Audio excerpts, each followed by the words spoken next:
one thing I am curious about, Dave Filoni is this, to me, as a fan, is this mythological just being that got all this information from George Lucas.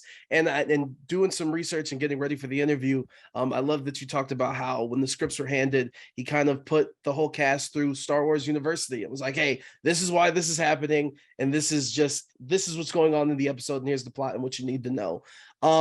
I want to know, like, how is he as a person, and then also, maintaining this relationship and him overseeing everything and the responsibilities that have grown.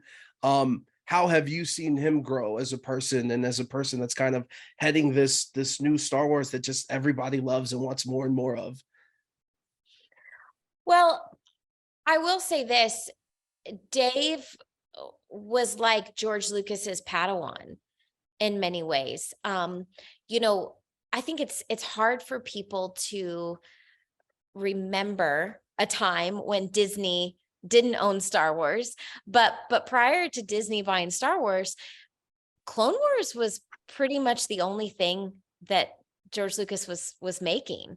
There was that mythological potential live action series that never went anywhere, but the main thing he was making was Clone Wars. And so, George Lucas was very hands-on, and Dave didn't have a lot of experience prior to George bringing him on to oversee Clone Wars. And George gave him the opportunity and really trained him. And, Dave was already a massive Star Wars fan prior to coming on board, but to get to learn Star Wars from George Lucas is like a whole different thing.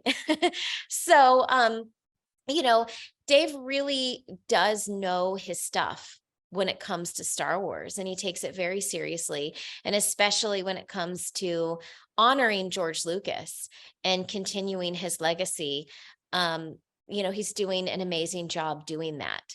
So, I just think, there's kind of no one better to continue George Lucas's legacy than Dave Filoni, and I'm excited that he's getting to do that. No,